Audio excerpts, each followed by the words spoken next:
Chaque semaine, découvre des créateurs passionnés et passionnants dans des discussions authentiques et approfondies. Ici Olivier GD et bienvenue à Passionné saison 2. Merci d'être à l'écoute de Passionné saison 2. Aujourd'hui, dans l'épisode d'aujourd'hui, le deuxième de la saison, on reçoit Mélina Dufault. Mais juste avant, j'ai des petits messages. Tout d'abord, si tu es à l'écoute sur YouTube, tu le remarques peut-être qu'on est dans un environnement différent. L'équipe de On est Live m'accueille dans ses studios pour la saison 2. Un énorme merci à Will et à Serge pour leurs encouragements en me recevant ici. C'est un magnifique endroit pour enregistrer un podcast, pour un webinaire, pour faire une vidéo corporative aussi. C'est vraiment...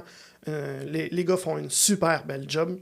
Également, je voulais te dire, tout d'abord, si c'est ta première fois à Passionné, merci beaucoup d'être là et je t'invite à t'abonner pour ne pas manquer les prochains épisodes. Si c'est déjà fait, ben pourquoi pas... en fait, j'imagine que c'est parce que la première fois, tu avais aimé ça. Donc, pourquoi pas mettre le pouce en l'air, donc liker la vidéo si tu es à l'écoute sur YouTube, ou mettre 5 étoiles si tu es à l'écoute sur Apple Podcast ou Spotify. Aujourd'hui, je reçois Mélina Dufour. Bonjour Mélina, merci d'être là aujourd'hui. Ça fait plaisir. Merci à toi de m'accueillir dans Les Passionnés. Tu es consultante, formatrice, conférencière et auteure et en stratégie de formation. Oui. C'est un très beau titre chez Visionium. Oui. Excuse-moi, depuis 2015. Moi, j'aime ça utiliser le fameux titre de description sur LinkedIn où toi, tu as écrit « J'aide les gestionnaires à améliorer le développement des compétences et la motivation dans leur équipe. » Yes. Ça décrit encore mieux ce que je fais. OK, mais qu'est-ce Consultante, ça veut rien dire des fois. Ben, je veux pas dire que là, cette phrase-là ne veut rien dire, mais qu'est-ce qu'elle veut dire, en fait, si je te demande de l'expliquer en plus qu'une seule phrase, mettons? Oui, ben oui, ça me fait plaisir. Dans le fond, moi, je vais vraiment aider les gestionnaires à améliorer comment est-ce qu'on fait pour intégrer un nouvel employé dans son travail. Donc, comment est-ce qu'on va concevoir le plan d'intégration? On va y aller en étapes. On va aller faire de la formation, de l'accompagnement avec ceux qui sont amenés à justement faire la formation alors que c'est pas leur rôle. Là. Ils sont super bons dans leur job, mais parce que tu as de l'expérience, c'est toi qui vas former le petit nouveau qui rentre la semaine prochaine, puis bonne chance! Fait que, dans le fond, ça prend plus que ça. Moi, je vais accompagner ces personnes-là qui font de la formation informelle. Celui qui est assis à côté de Jérôme, qui vient de rentrer puis qui est obligé de répondre à des questions, bien, il y a une façon pour répondre à des questions pour aider Jérôme à apprendre. La personne qui est à 8 bureaux de là, si cette personne-là, elle pense qu'elle n'a rien à voir avec l'intégration de la nouvelle personne, bien, c'est pas vrai. Fait qu'on va travailler sur toute l'équipe de travail pour qu'ils comprennent comment est-ce qu'on fait pour intégrer une personne dans le milieu de travail pour qu'elle ait le goût de revenir travailler demain matin. Oui, parce que j'imagine que ça doit être un problème souvent rencontré, justement, à la personne, elle va venir pour la première journée puis elle ne reviendra pas pour la deuxième. Là. C'est quelque chose qui arrive, effectivement. Fait qu'il y a plein d'éléments à regarder, à mettre en place dans les entreprises en général. Puis moi, je vais vraiment les aider par rapport au processus d'intégration puis de formation à la tâche, parce que je divise ça en 2 étapes. Là. Donc, vraiment... Ben, décris-moi-les, ces 2 étapes-là. Ben oui. Parce que dans le fond, on intègre un être humain dans une équipe. Puis ça, c'est vraiment super important, mais on fait aussi de la formation à la tâche. La personne, il faut qu'elle apprenne concrètement c'est quoi les connaissances, compétences qu'elle a besoin pour faire son nouveau travail dans cet endroit-là. Donc, il faut préparer des éléments, un plan, une structure pour s'assurer que la personne, elle va être capable de développer ses compétences, mais qu'elle ait le goût de travailler dans cet environnement-là qui va être stimulant et positif pour tout le monde. Donc, c'est les 2 étapes différentes. Puis... Là, on parle beaucoup dans l'environnement avec un nouvel employé, mais est-ce que c'est principalement juste avec un nouvel employé ou est-ce que tu fais aussi de la formation continue, si on veut, oui, tu fais oui de la tête? Mais il faut comme le dire avec un créneau, mais dans le fond, moi, je suis spécialisée en processus d'apprentissage. Donc, les gens vont me contacter pour que ce soit un programme de certification pour des membres qui veulent mettre en place, que ce soit un programme de formation continue qu'on veut offrir. Admettons, on est une association, puis on a des membres, on a des clients qui viennent travailler avec nous, on veut qu'ils apprennent à bien travailler avec nous, bien, ça fait partie d'un programme de formation qu'on va créer. On a des bénévoles, admettons, donc c'est des gens qu'on va intégrer dans notre équipe, comment on veut qu'ils travaillent avec nous. On peut faire de l'intégration, dans le fond, autant avec nos nouveaux employés, nos partenaires, nos fournisseurs, nos collaborateurs, nos clients. Si on fait de la vente de formation, on ne peut pas juste vendre un produit. Donc, moi, c'est de voir qu'il y a une expérience complète en arrière du fait d'offrir une formation. Puis un de mes chevals de bataille, c'est de changer la conception de ce qu'est une formation ici au Québec. Et que j'utilise pas souvent le mot formation parce que en ce moment, la formation ici, c'est souvent on pitch de l'information à la personne, puis bonne chance, arrange-toi avec. OK. Fait que, dans ce cas-là, tu vas utiliser quel mot, puis pourquoi tu vas préférer ce mot-là? Bien, je vais vraiment appeler ça « accompagner la personne à développer ses compétences ». Donc, c'est pour ça que c'est écrit « développement de compétences ». Je comprends. Parce que une formation, logiquement, c'est un ensemble de plusieurs techniques qu'on va utiliser pour amener à une personne dans sa transformation de sa connaissance, de sa compétence vers autre chose. Donc, logiquement, on est supposé pas juste fournir, par exemple, une heure ou 2 ou 3 de contenu que la personne écoute la télé, je vais appeler ça de même, là, regarde un webinaire, puis ben tu as un petit document après ça que tu peux lire, ou pire que ça, t'imprimes le diaporama, puis tu y donnes. Ça, pour vrai, c'est comme ce qui est pour moi, dans le fond, pas nécessairement la bonne technique. Puis c'est pas parce que les gens ils ont une mauvaise intention, c'est que donner de la formation, là, ici, tout le monde peut faire ça. Puis c'est normal, on a toute une super belle expérience, une belle expertise. Puis c'est comme ça que j'ai commencé. Mais les gens savent pas c'est quoi enseigner parce que c'est un métier en soi, enseigner. Tu sais, tu vas à l'université pour apprendre à enseigner. Puis là, ben, tu as fait tes propres études, ton expérience, puis là, tu vas enseigner, mais tu vas pas aller faire un bac de plus pour apprendre comment tu conçois une formation puis comment tu vas enseigner pour vrai à tes personnes à qui tu t'adresses.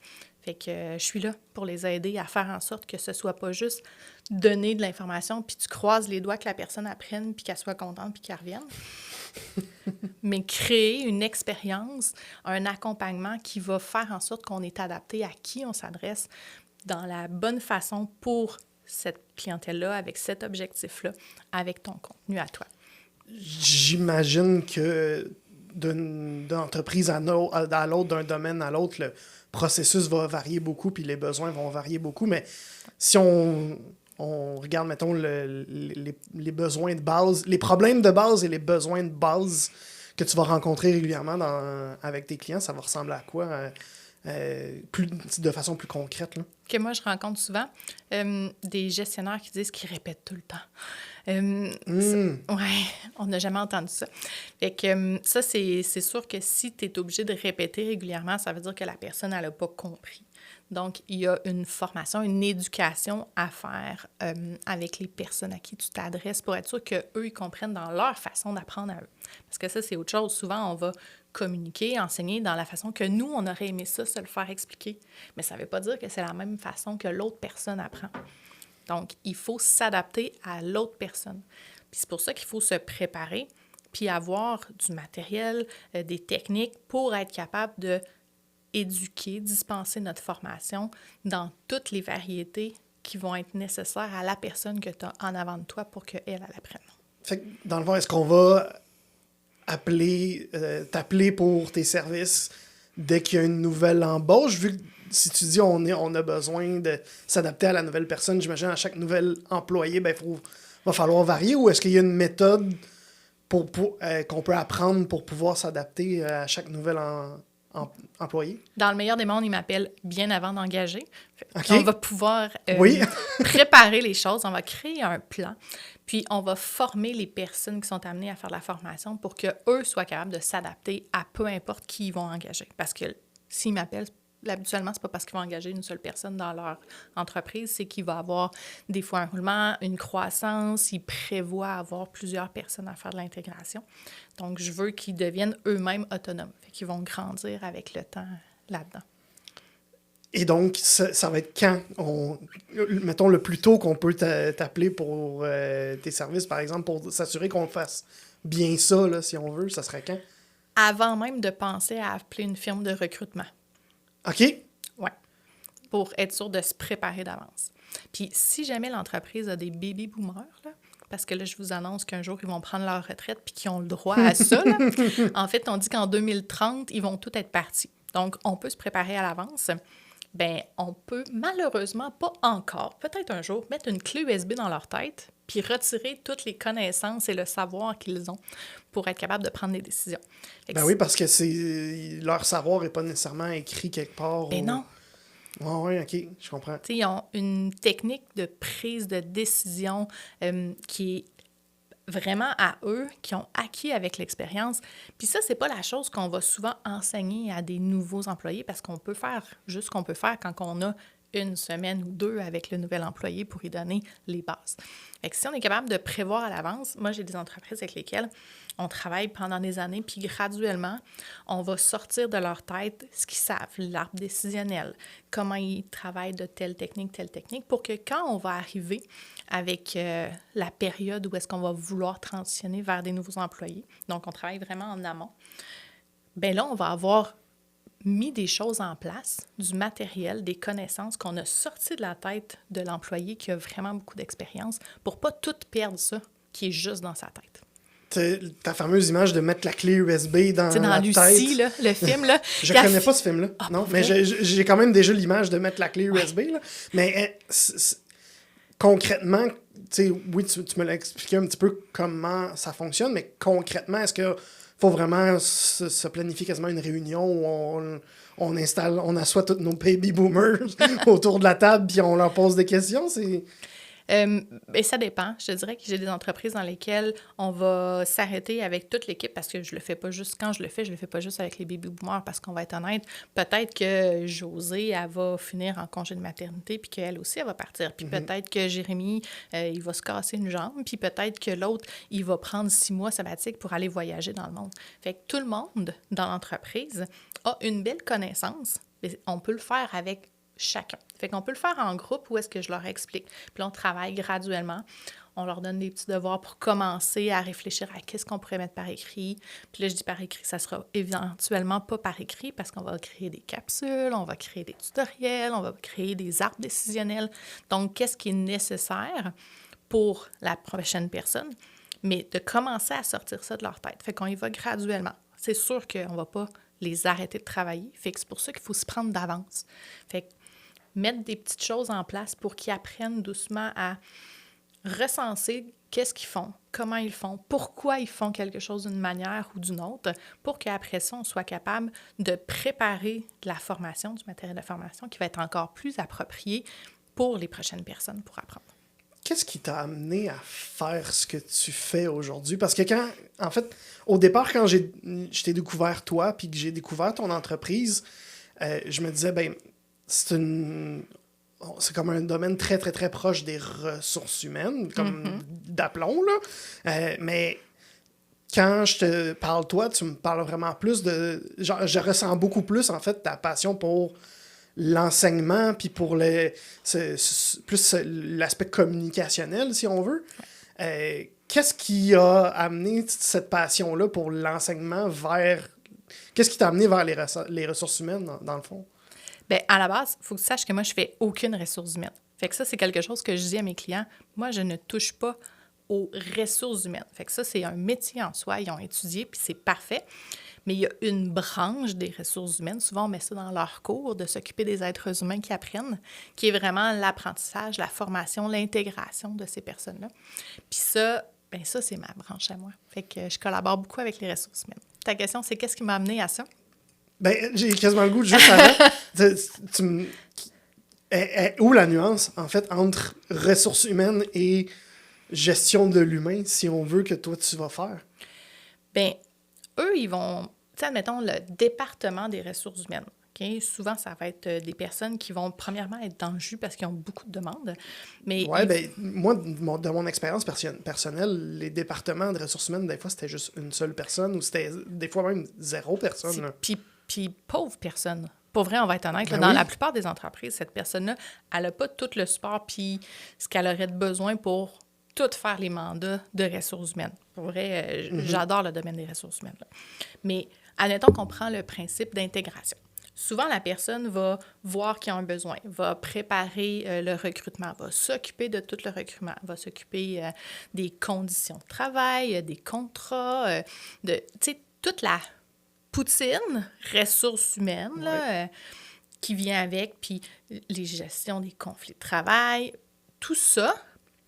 Puis elle va faire une super belle job probablement sur la journée 1, là, de comment est-ce qu'on intègre une personne la première journée, l'accueil. Puis après ça, tu t'en vas dans ton département, puis bonne chance. Déjà, à la journée 2, ça devient plus compliqué. Là. Je te dirais que la plupart des départs se font pas quand tu rencontres, on va dire, la personne des ressources humaines au début qui t'accueille puis qui te dit bienvenue, qui te fait signer ton contrat. Elle a bien préparé ses choses, elle a sa checklist, elle a bien fait ça. C'est quand tu arrives de l'autre côté dans ton vrai département que là, les choses se gâtent souvent. C'est pas nécessairement une mauvaise volonté, mais c'est que la personne des ressources humaines, elle n'a pas le temps d'aller dans les départements puis de les aider à faire le plan d'intégration. Puis à la rigueur, c'est pas ça qu'elle a étudié à l'école non plus. Puis moi, effectivement, j'ai pas étudié en ressources humaines, j'ai étudié plus au niveau de l'éducation. Puis après ça, au niveau des neurosciences motivationnelles appliquées à l'apprentissage de l'adulte en entreprise. Ah, fait que ça répond à la question que Ouais. j'ai repoussée. Qu'est-ce qui t'a amené là? Donc, c'est vraiment ces champs d'études-là. Oui, exactement. Moi, à la base, là, quand j'étais jeune, là, j'étais monitrice de natation. Fait que j'enseignais des compétences. Puis au début de la vingtaine, j'étais avec la Société de sauvetage. Dans le fond, j'étais conseillère technique, puis j'étais instructeur de moniteur. Fait que j'avais pas 20 ans, puis j'enseignais comment est-ce qu'on fait pour enseigner à des gens. Comment on fait pour enseigner des compétences, pour évaluer des compétences. J'allais me promener à travers le Québec, évaluer des sauveteurs. Puis s'il n'y avait pas les compétences, bien, ça voulait dire que la personne n'avait peut-être pas bien fait son travail de formation. Fait que c'était vraiment le transfert d'une connaissance vers une compétence concrète, puis comment on peut l'enseigner pour que ce soit le fun, pour que la personne ait le goût de le faire, puis qu'elle soit capable d'arriver à l'étape X où est-ce qu'elle a vraiment la compétence pour que ce soit, on va le dire, sécuritaire, parce qu'on veut que nos sauveteurs soient sécuritaires dans les piscines. Oui, idéalement. Fait que j'ai commencé comme ça quand j'étais jeune. J'avais mon premier métier, puis à un moment donné, j'ai décidé de retourner à l'école pour devenir professeur d'université avec les futurs enseignants. Je tripais sur ce que vous appelez la pédagogie, l'andragogie quand c'est avec les adultes. Comment est-ce qu'on fait pour enseigner? Comment on prépare un cours? Quelle activité on va faire selon telle situation, selon telle clientèle on a? Donc ça, c'était ce qui me faisait le plus triper. Finalement, j'étais peut-être un peu jeune, puis j'avais pas compris c'était quoi le métier de prof d'université. On apprend à tous les âges. Mais c'est correct parce que dans le fond, j'ai juste pris ça, puis je l'ai sorti du domaine universitaire, puis je l'ai appliqué à toutes les entreprises. Parce que tout le monde enseigne. Qu'est-ce que tu n'as pas aimé que là, tu retrouves? Moi, j'avais besoin du concret. Moi, ce que j'aime, là, c'est d'aller allumer des étoiles dans les yeux. T'aimes les passionnés, là? Oui, je sais pas. Je pense. Mais moi aussi, j'aime ça. Tu sais, aller allumer une étoile dans les yeux de la personne, ça me fait triper. Le milieu universitaire vient avec beaucoup de recherches un petit peu loin de l'être humain. C'était pas ça que moi, je voulais à la base. Puis c'est correct, là, ça en prend des gens, mais c'était pas moi. Mais moi, ce que je veux, c'est vraiment être capable d'aller toucher les gens puis de voir que la petite connaissance, compétence de plus que je vais leur apporter va pouvoir faire une différence pour vrai dans leur entreprise, dans leur quotidien, puis s'assurer que chacun des êtres humains qui vont travailler là, bien, ils sont sur leur X, puis ils trippent à travailler dans leur job, dans cette équipe-là, puis qu'ils ne vont pas partir juste parce qu'ils se font offrir 25 sous de plus de l'heure, là. Puis comment t'as trouvé... Parce que... Là, c'est peut-être ma naïveté, mais je me dis... Ben c'est ça, parce que je me dis, OK, prof d'université n'a pas marché. Ben logiquement, je me serais dit, ben peut-être prof de cégep, prof de secondaire. J'ai un peu compris que déjà, à la base, tu préférais aller avec la, entre guillemets, clientèle adulte. Ouais. Fait que peut-être prof de primaire n'aurait pas fonctionné. Mais ça a été quoi le parcours de... OK, prof d'université, ça marche pas. J'imagine qu'il y a peut-être eu un oh shit moment de OK, je suis pas à ma place pendant tout, je suis pas bien. Puis après ça, tu finis par te retrouver, te retourner vers l'aspect plus formation, si on veut. Ça a été quoi ce parcours-là? Ben, il y a eu plusieurs de moments décisifs, puis il faut essayer des choses, là, on ne se le cachera pas. Les oh shit moments, comme j'ai dit. Oui, j'osais comme pas le répéter, là, mais c'est ça. OK. Écoute, moi, c'est sûr que j'ai fait mon bac en enseignement primaire, mais j'avais pas l'intention d'aller enseigner à des enfants. C'est correct. Moi, je m'adressais à des adultes. Fait que ça, ça de base, je le savais. Pourquoi pas l'université? Écoute, en passant, j'enseigne dans 10 cégeps à la formation continue. Fait que c'était une question plus tard parce que j'avais remarqué sur ton LinkedIn que tu étais aussi au cégep. Là, fait que on va y revenir. Hein? C'est ça. Fait que, oui, mais j'aime beaucoup enseigner à ceux-là qui en ont besoin concrètement. Puis que, logiquement, là, honnêtement, entre toi et moi, c'est pas 150 fois qu'on entend parler qu'on devrait améliorer nos formations pour nos processus d'intégration et de formation. Selon moi, pour l'avoir vécu, là, être rentré dans une entreprise, puis ça faisait là, des jours que je travaillais, puis j'étais là, je me sens poche. Puis honnêtement, je sais pas c'est quoi mon rôle. Puis tu sais, c'est pas le fun comme feeling, là. Puis là, puis pour vrai, tu sais, j'ai un côté vraiment introverti, là. Je vais pas aller oser poser la question à quelqu'un pour pas avoir de l'air poche, tu sais. Puis pas avoir de l'air de la personne qui n'a pas compris. Puis ils t'engagent parce que tu as de l'expérience là-dedans, puis qu'ils s'attendent à ce que, dans ta tête de nouvel employé, que tu sois capable de faire la job sans qu'il soit là. Ça marchait pas. T'sais, pour moi, il y a un clash, puis c'est quelque chose que j'entends puis que j'ai vu à multiples reprises dans les entreprises aussi. On t'engage, puis on s'imagine que tu vas t'asseoir à côté de la nouvelle personne 2 jours, tu regardes ce qu'il fait, puis après ça, tu es capable d'être fonctionnel. Mais c'est pas ça, apprendre. Ça respecte pas ce que ta tête est capable d'assimiler. Ça respecte pas le temps que ça prend pour développer des connaissances, des compétences. Fait que c'est une des raisons qui fait que je suis là-dedans. Mais au fil du temps, j'ai fait différentes choses. Là. J'ai fait de la conception de e-learning dans le temps pour des compagnies de plus grande envergure internationale. Vraiment concevoir donc, les fameuses capsules vidéo qu'il faut essayer de ne pas trop utiliser. T'en as fait un peu au départ. Oui, j'ai fait de la conception, de l'intégration, des capsules avec des jeux interactifs où est-ce que tu cliques, tu fais de l'assemblage. C'était super intéressant, dans le fond, à suivre par la suite. C'était pas rendu au Québec dans le temps que je faisais ça, donc on faisait ça pour des compagnies plus à l'étranger. Puis ça m'a ramené au fait que moi, j'avais le goût plus d'aller allumer des étoiles dans les yeux, puis d'être, on va être ici, plus local. Okay. Parce que j'avais le goût de toucher les gens autour. Puis ça me faisait capoter à quel point, justement, il n'y a pas personne qui sait comment enseigner, là, pour vrai. Puis au final, je me suis rendu compte qu'il n'y a pas personne qui sait comment apprendre. C'est vrai? Vraiment. Tu sais, toi, là, t'es allé à l'école? Ouais. Y a-tu quelqu'un qui t'a dit comment faire pour apprendre? Non. T'as appris à apprendre sur le tas? Ouais, absolument. Ouais. Ouais. Fait que t'es un adulte. Puis encore aujourd'hui, je suis pas exactement convaincu que j'ai réussi à apprendre comment apprendre. Mais pourtant, là, on t'a obligé à apprendre plein de choses dans ta vie. Puis la vie t'amène à être obligé d'apprendre. T'as appris à marcher, t'as appris probablement à conduire, t'as appris à parler, t'as appris plein de choses sur le tas.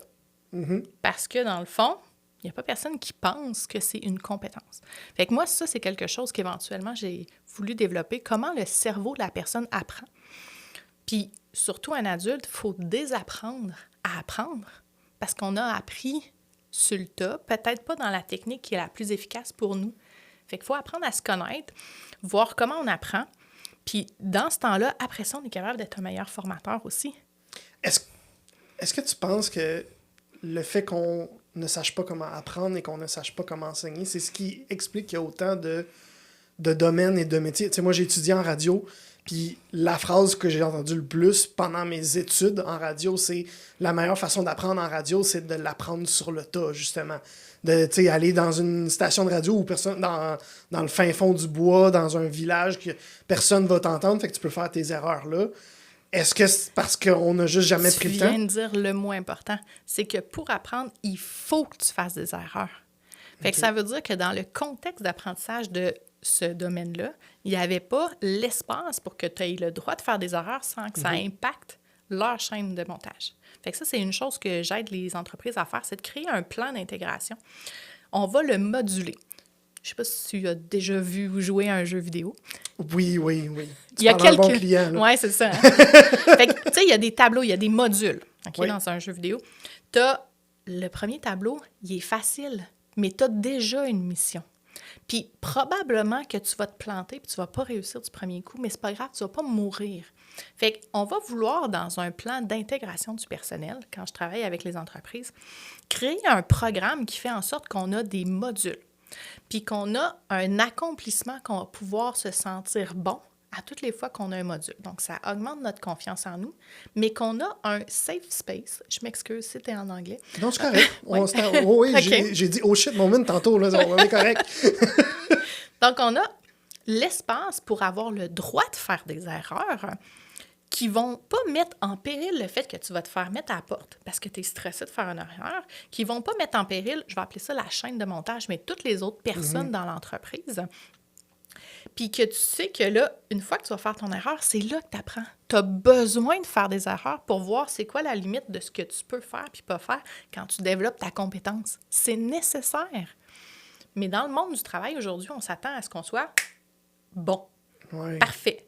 Puis si tu n'es pas parfait, tu sais, admettons, il y a 8 étapes, puis il y en a une que, ben là, t'es poche.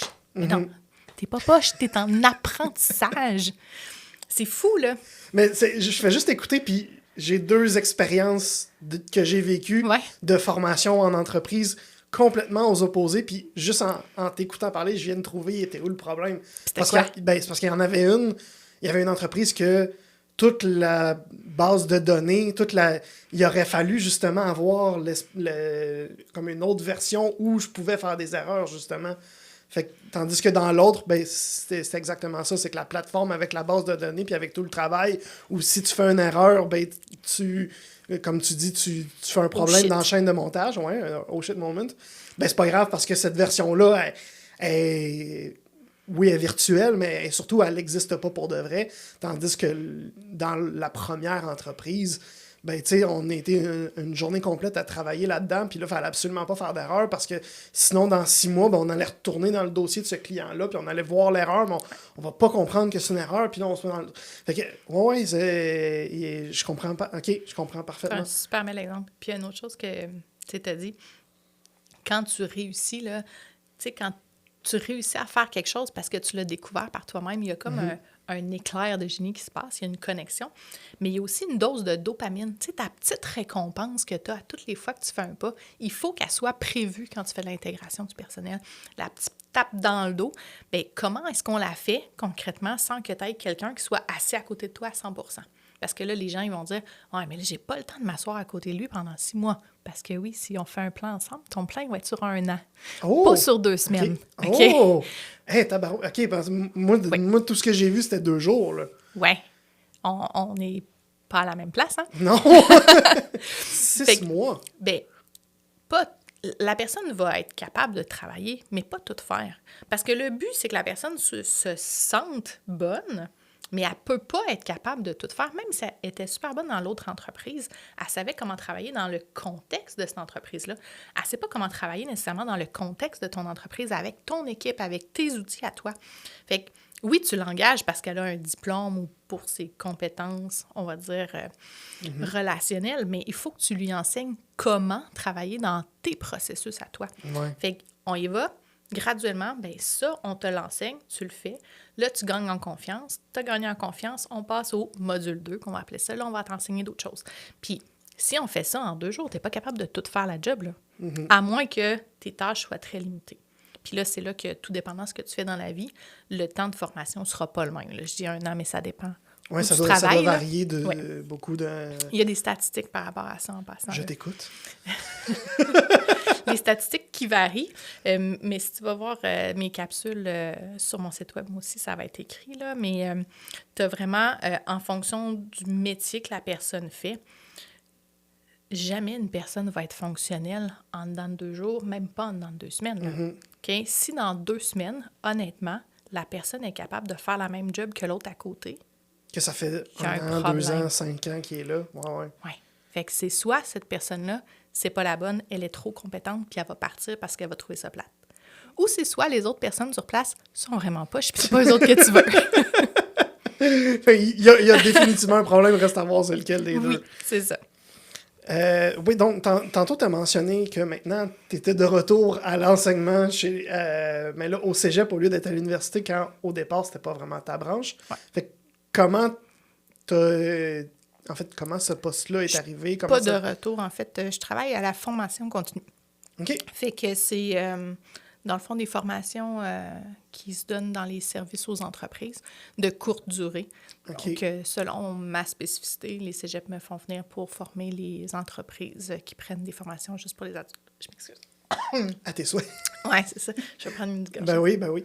OK, fait que dans le fond, c'est vraiment très spécifique à ce que tu Mon fais. créneau à moi, Ouais. ils font T'es pas venir. dans une classe avec des élèves de cégep. Puis... J'enseigne pas à des élèves de cégep. Non, J'enseigne OK. juste aux formations aux adultes. Donc, aux, la aux formation entreprises continue. qui vont prendre ce service-là un Qui peu. viennent suivre des très courtes formations dans toutes les cégeps. OK, je comprends. Un beau service à faire par les cégeps, pour vrai. Ben oui, vraiment. Je savais même pas que ça existait pour les entreprises. Je savais que ça existait pour monsieur, madame, tout le monde qui voulait juste suivre un cours. Mais je savais pas que c'était... Ah, mais c'est vraiment le fun.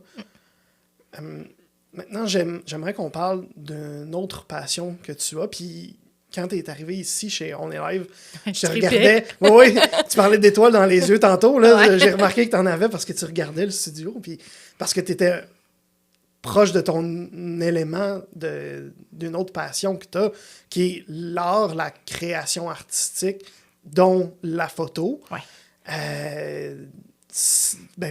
J'ai juste le goût de te dire, de me parler de ça. On dirait que j'ai comme pas de questions. J'ai juste d'où ça vient, c'est est-ce que c'était la photo là, en premier Non. C'était quoi le premier art, si on veut? Écoute, depuis que je suis toute petite, là, j'ai jamais joué pour jouer. Moi, jouer, c'était plus faire quelque chose. Fait que c'est sûr que dessiner, faire du bricolage, ça me ressemblait plus. Mais admettons, en maternelle, là, les enfants jouaient aux Barbie. Moi, je cousais des robes pour les Barbie. OK. Oui. Fait que ça a toujours été plus ça qui m'intéressait. J'ai fait de la poterie, j'ai fait de la couture, j'ai fait du tricot, tu sais, tous les arts, pour vrai, c'est vraiment le fun.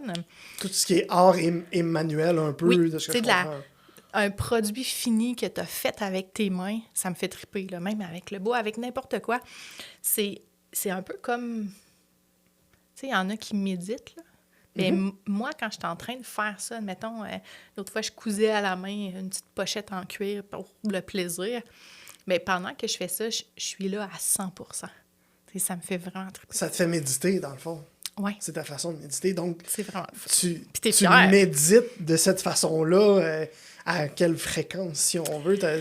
Est-ce que c'est au point que tu as besoin de t'obliger à dire, OK, ben là, je vais coudre une pochette en cuir parce que j'ai besoin de relaxer? Je devrais probablement le faire plus. On va être honnête. Je le fais pas assez. Je le sais, j'en suis consciente que c'est quelque chose que j'aime et qui me fait du bien, mais je le fais pas assez. Oui, vraiment. OK. Pourquoi? Ah, parce que on est coco des fois. Je peux-tu dire ça? Oui, absolument. La vie. Tu sais, t'es une maman, t'as une business, t'as des obligations, puis tu t'oublies. Puis Je comprends. là, des fois, il y a plein d'autres choses à faire que de faire ça. Mais dans les dernières années, ça a été la photographie qui était mon échappatoire. Ça a commencé comme ça, puis... Ben, c'est ça, parce que c'est là que je voulais m'en aller, parce que tu me disais en préparation de l'épisode que tu avais été... tu sais, c'était vraiment pas de la relaxation que tu faisais, parce que tu étais rendu avec ton studio, puis que évidemment, je pense que tu m'avais dit que tu avais donné des cours en plus, donc évidemment, elle va donner des cours. Ah non, mais si je fais quelque chose, je la fais pas vrai, là. Ouais, ben, là, c'est comme une coche de plus que pour vrai, là. Ah non, mais oui, ça c'est moi, Pourquoi là. créer un studio de photo quand c'est un passe-temps, en fait, au départ? j'avais pas le choix. Non, mais pour vrai, tu sais, tant qu'à le faire pour moi, aussi bien en faire profiter d'autres personnes, Ouais. moi, j'avais le goût de faire ça. Mais mettons, non, mais j'ai quasiment le goût de te challenger là-dessus parce que, mais mettons que tu prends tes photos puis que t'es publié en ligne ou t'es présente aux gens, c'était pas suffisant pour toi? Non. OK. Fait que il fallait vraiment le studio. Mais Ben, c'est là, quoi l'histoire derrière ça, en Ouais, fait? c'est ça. Derrière la photo, derrière le studio. Bref, derrière le studio, j'ai la fibre entrepreneuriale. Tu sais, Quel choc. ouais, c'est ça. Je pense que t'as juste toujours été entrepreneur. Ben, en depuis 3e quasiment. année au primaire, là, je cousais des étuis à crayon avec mes parents. Mon papa, il mettait des snaps, puis moi, j'y vendais à l'école. OK, oui, ça c'est l'esprit entrepreneur, effectivement. Ouais. Fait que ça a toujours fait partie de moi, là, tu sais, de trouver le petit côté-là. Fait que, tu sais, tant qu'à prendre des photos, mes photos sont belles, puis je veux dire, l'autre a besoin de photos, lui a besoin de photos, puis, tu sais, je l'ai développé. Puis tant qu'à prendre des photos, ben, je suis allée faire des congrès, puis j'ai été publiée dans une revue aux États-Unis. Puis, tu sais, Wow. j'ai fait des expositions collectives et en solo aussi. Tu sais, je le fais, là, je triple, là. Ouais. Puis j'avais vraiment le côté studio, là, avec des flashs, avec des fonds, créer des choses différentes avec la lumière, ça me faisait vraiment triper. Fait que, tu sais, le strobisme, là, prendre des flashs puis les mettre dehors, créer des choses différentes avant que ça devienne plus connu, là, parce que maintenant, il y en a plus un peu, là. Ça me faisait vraiment triper aussi, fait que, ouais.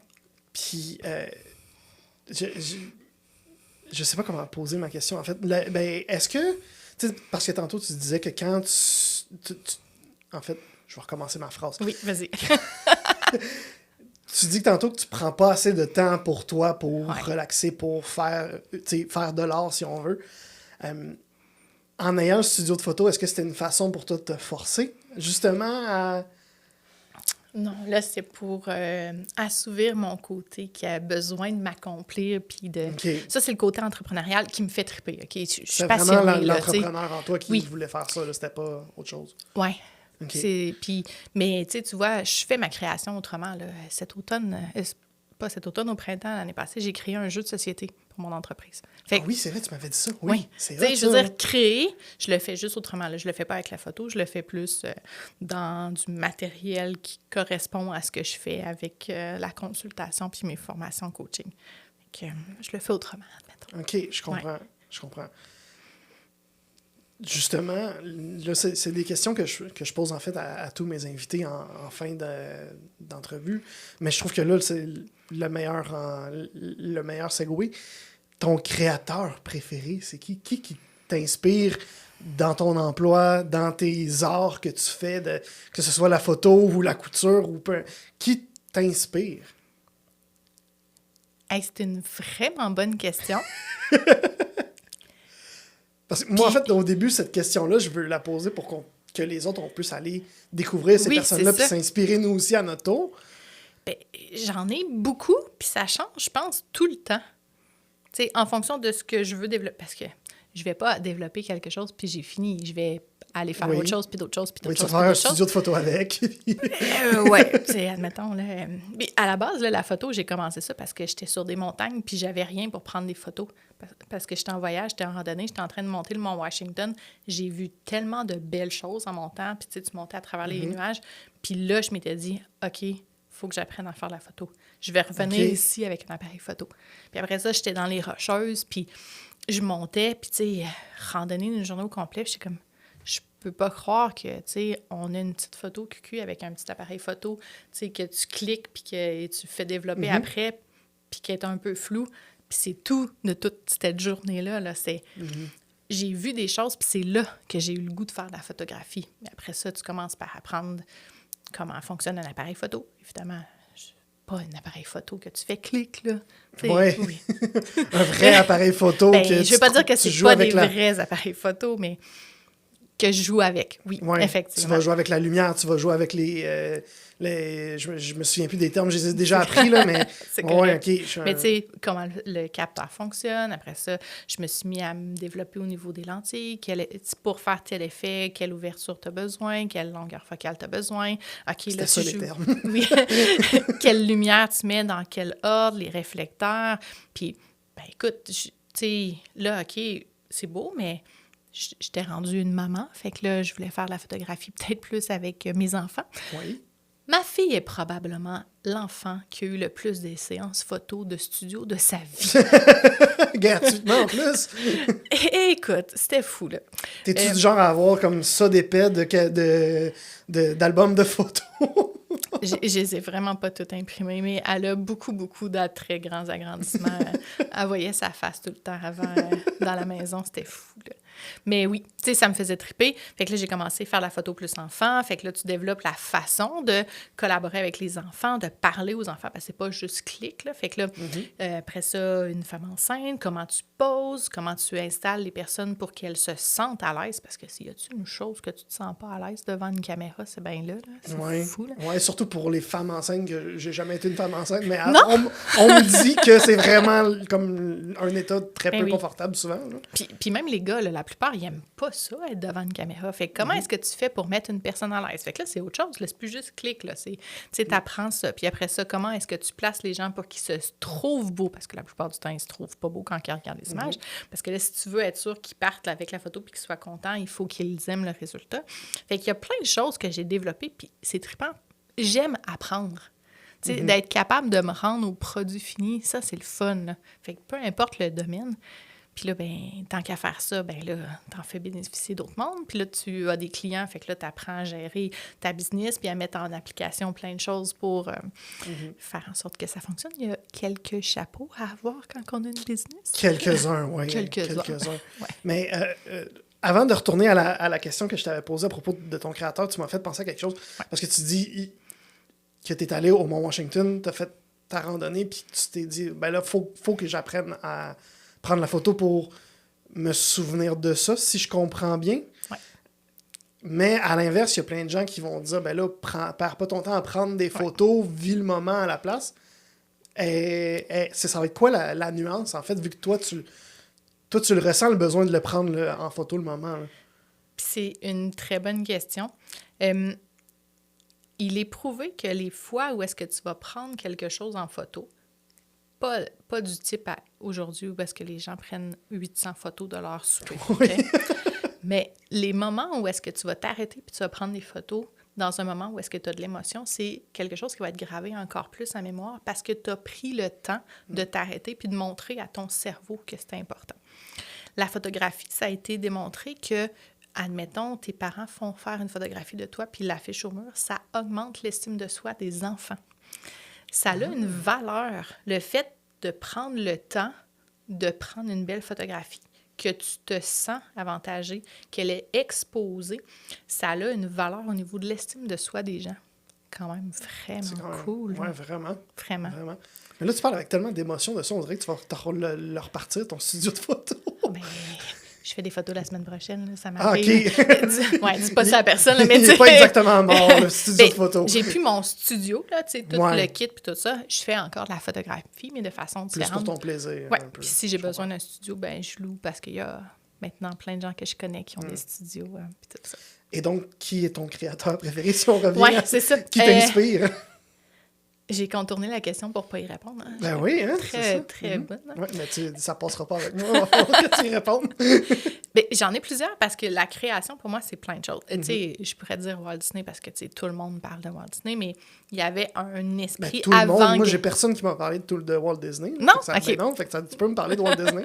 C'est un plus original que tu le penses. Avant-gardiste, en fait. C'est qu'il pensait d'une façon à voir les choses comme c'était pas vu par les gens de son époque.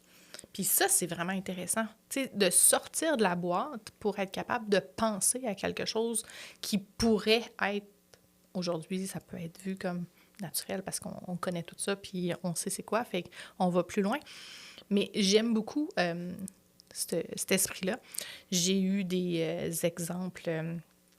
Au début, quand je faisais de la photographie, là, je tripais sur Sal Cincotta, puis là, j'ai fini par le voir en personne, puis après ça, un autre, puis un autre. Fait que, tu sais, tout dépendant, je suis rendue où dans mon évolution.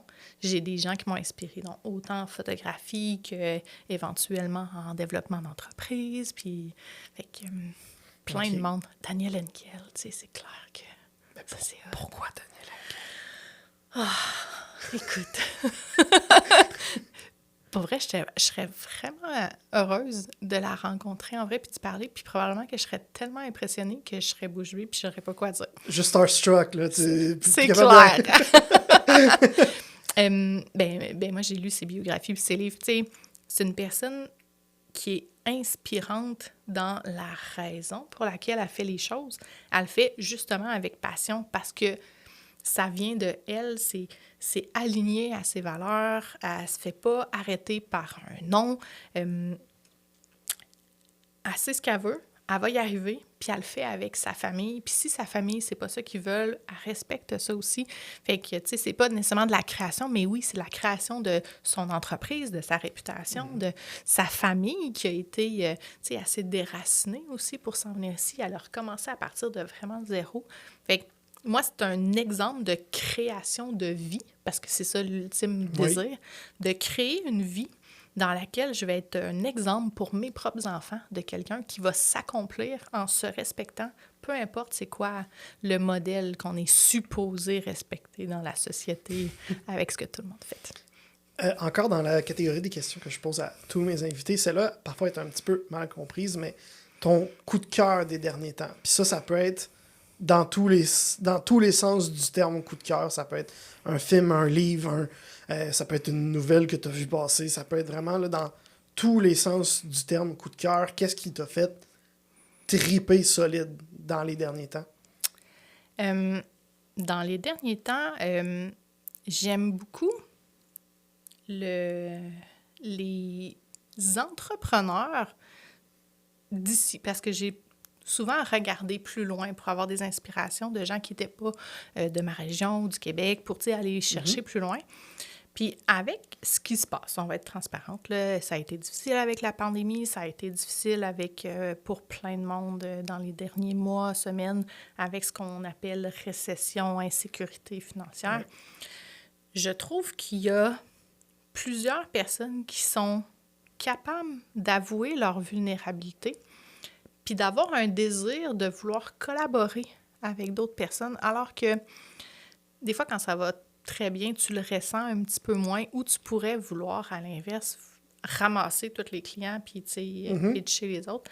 Fait que cet esprit de collaboration-là que je ressens dans différents réseautages, je rencontre des nouvelles personnes, pour vrai, je trouve ça super beau, les gens que je découvre autour ici. On veut des noms. On veut des pas noms. Pas donner de noms, hein? Mais sens-toi bien à l'aise si tu veux pas en donner. Mais c'est parce qu'il y en a vraiment trop, puis les gens, ils vont se reconnaître, là, ceux que j'ai côtoyés, puis il y en a plein que j'ai même pas côtoyés. Mais je découvre des personnes qui, peu importe ce qu'ils sont en train de vivre en ce moment, puis il y a des fois, là, c'est vraiment difficile, là. Puis, je suis entrepreneur, là. Des fois, il faut que tu mettes ta face de « tout va bien », puis c'est pas vrai, là. Pas ça vrai, va pas. Pour vrai, ma vie est pas toujours parfaite, puis la business, ça va pas toujours bien, là. Ça serait faux de dire ça. J'aime ça, qu'on soit rendu à un stade d'être capable d'avoir des gens autour de moi, puis j'ai plusieurs entrepreneurs féminins aussi autour de moi, qu'on est capable de se parler puis d'être honnête. J'ai des clientes de cœur qui sont capables de s'ouvrir, puis une fois qu'on en parle, qu'on trouve des solutions, qu'on travaille ensemble à trouver des solutions puis à aller plus loin, ça a bien plus de valeur que quand tu le fais toute seule. Puis ça, moi, ça me fait triper. J'aime beaucoup ta réponse. Je l'aime énormément, même si j'ai pas eu de nom. Non. À l'inverse, ton coup de gueule des derniers temps?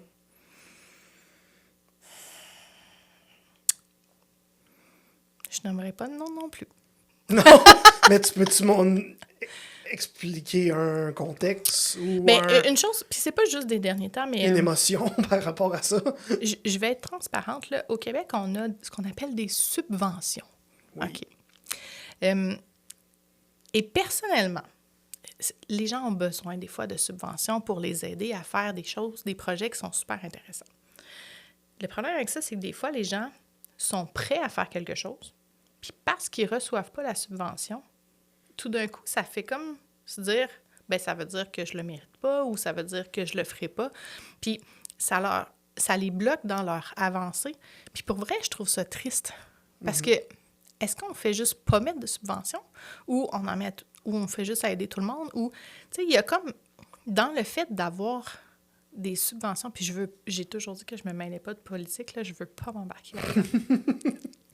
Mais ça crée quand même de la frustration ou des attentes ou des injustices qui font en sorte que certaines entreprises, des fois, font pas les projets qu'ils devraient faire, puis ou qui font des projets qui étaient peut-être pas la priorité parce qu'ils ont eu une subvention pour ça, puis c'était pas ça la plus grande priorité, ou qui sont fâchés après d'autres, puis, tu sais, il y a comme quelque chose en arrière de ça que je trouve super poche en ce moment. Ouais. En tout cas, c'est plate que tu veuilles pas faire de politique parce que avec ce discours-là, je voterai pour toi. Ton défi des prochains mois? Personnellement, ben on se le cachera pas. Je vis, moi aussi, un besoin de faire du développement des affaires et de trouver des nouveaux mandats, me faire connaître auprès de clientèle qui ne savent pas encore que j'existe, même si ça fait... Oh, ça me rend vieille. Hein? Ça fait genre 23 ans que je suis formatrice de formateurs, là, puis depuis 2015 que je fais ça à temps plein. Ben, c'est un métier qu'on connaît pas, c'est quelque chose qu'on valorise pas toujours, la formation. Fait que, ouais. Tu viens de me faire penser à une question. Il y a des clients potentiels qui ne savent pas que tu existes, mais est-ce qu'il y en a qui ne savent pas qu'ils ont besoin de toi? Bien, je te dirais que la majorité du problème est là. C'est que les gens ne le savent pas que c'est peut-être ça leur problème, puis ou plutôt leur solution. Tu sais, ils voient probablement des choses, puis on se dit, ouais, mais la formation, on a toujours fait ça de la formation, on va s'arranger. On a d'autres problématiques qui sont plus rouges dans l'entreprise, admettons. Là. Mais c'est beau éteindre les feux, mais peut-être que de mettre en place un processus d'intégration du personnel qui va faire en sorte que les personnes ne partiront pas, bien, c'est là que tu vas que les gagner feux partiront du temps. pas aussi. Parce que dans les statistiques, c'est environ 2 personnes sur 10 qui partent dans les 45 premières journées, juste en lien avec la façon qu'ils ont été intégrés dans l'entreprise. Ça, c'est fou, là. C'est fou. Puis la statistique, c'est à peu près, puis là, ça date de 2022, je pense, là, 23 971 $ que ça te coûte un employé qui part. Fait que si t'en perds 2 sur 10, c'est genre quasiment 50 000, là. Je peux pas me permettre de perdre un seul employé, moi, là. Fait que, tu sais, investis pour faire un plan d'intégration. Si tu sauves 2 employés dans ton année, sérieusement, tu viens de gagner. Mais pas seulement pour cette année-là, parce que quand il va rester, puis rester, puis rester, il va devenir de plus en plus efficace. Il va augmenter le sentiment d'appartenance avec les autres personnes, qui va faire une cohésion d'équipe, qui va augmenter ta marque employeur, qui va faire que tu vas attirer des meilleurs candidats qui vont, eux, rester. Fait que, tu sais, c'est gagnant vraiment à long terme. Là. Puis, tu sais, tantôt, tu as dit la phrase, je répète tout le... Tu sais, des fois, il y a des directeurs d'entreprise qui vont dire ça, je répète tout, faut tout le temps, J'ai l'impression d'être dans une garderie, je répète tout le temps. Ben c'est ça. As-tu d'autres exemples de phrases que si ces gens-là se disent cette phrase-là régulièrement, ben c'est peut-être parce qu'ils ont besoin de toi, là? Oui. Je peux pas croire que je vais être obligée de recommencer encore. Ou je sais pas pourquoi la personne est partie. T'sais, quand tu le sais pas... Il aurait fallu que tu le saches. Oh, ouais. Ben... Puis des fois, c'est vrai que c'est fait t'offrir quelque chose de mieux. Puis t'aimes bien mieux qu'ils partent avant qu'ils rentrent la première journée. Tu sais, moi, les gens qui disent « Ah, la personne n'est même pas venue à sa première journée. » Attends, t'aimes bien mieux qu'elle ne vienne pas à ta première journée qu'elle vienne pendant 3 jours où est-ce que tu as pris de l'énergie, tu as pris du temps de tes autres employés faire de la formation. Laisse-la partir avant qu'elle arrive. Parce que c'est comme une date, là. On va être honnête, là. Aller travailler à une nouvelle place, c'est une relation que tu développes avec une nouvelle équipe de travail. Fait que peut-être qu'à ta première date, à l'entrevue, là, ben, tu avais vraiment le goût de retourner à ta deuxième date. Là. Ça se peut, là. Puis là, tu es vraiment excité. Tu sais, c'est de même, là. Puis là, tu rentres à la première journée. Puis là, si déjà, avant ta première date, tu n'es déjà pas sûr de vouloir de venir. Il y a comme un signe, là. Ah non, c'est parce que c'était pas la bonne personne, là. Puis, tu sais, là, tu viens, deuxième date, ça se passe bien avec la personne aux ressources humaines, entre autres, là. Puis que là, troisième date... Là, tu te rends compte de ce qui se passe pour vrai dans l'entreprise, là. Tu sais, c'est quoi la personnalité de la personne? Ben, ça se peut que ça marche pas. Puis c'est vrai. Fait que c'est pour ça que c'est important d'avoir déjà travaillé qu'est-ce qui se passe dans l'entreprise pour être sûr d'être représentatif dès la publication de l'annonce, de dire comment ça va se passer, ton intégration, de voir c'est comment on vit les valeurs au quotidien, comment on les a impliquées dans ton processus d'accueil et d'intégration, pour être sûr que ce soit une date qui va être représentative de ce qui se passe plus tard. Merci beaucoup, Mélina Dufour, d'avoir accepté mon invitation. Merci de ton invitation. Où est-ce qu'on te suit si on veut, si justement on se reconnaît là, dans les phrases que tu as dit tantôt, là, où est-ce qu'on peut te rejoindre? Ben, Ou te LinkedIn, super facile parce que Mélina Dufour, on n'est pas plusieurs. Ben, on est quelques-unes, mais moins un petit peu. Sinon, mon site Internet, c'est un autre bon moyen pour Peux-tu rappeler l'adresse? Oui, Visionium, Visinium.com. Parfait, je vais mettre les liens vers ton LinkedIn et vers ton site web dans la description de l'épisode. Et à toi, cher auditeur, merci d'avoir été à l'écoute jusqu'à la toute fin. Je l'apprécie énormément. Si tu es encore là jusqu'à la toute fin, ben, j'imagine que c'est parce que tu as apprécié ce que tu as entendu. Dans ce cas-là, ben, pourquoi pas mettre 5 étoiles si tu es à l'écoute sur Apple Podcasts ou sur Spotify. Si tu écoutes sur YouTube, ben, tu peux mettre le pouce en l'air. Tu peux t'abonner. Donc vraiment, en fait, ça, c'est des gestes qui me permettent à moi de savoir que tu as apprécié ce que tu as entendu. Et j'en suis extrêmement reconnaissant. J'aimerais savoir aussi, tant qu'à t'avoir là, sur YouTube, sur Spotify, il y a des petites boîtes de commentaires où tu peux me dire, par exemple, c'est quoi ton coup de cœur des derniers jours. Peut-être que c'était Mélina, ton coup de cœur des derniers jours. Donc, si tu peux me dire ça dans la boîte de commentaires sur YouTube ou sur Spotify, j'aimerais beaucoup l'apprécier. Évidemment, je vais lire et répondre autant que possible. Merci d'avoir été à l'écoute et on se retrouve la semaine prochaine.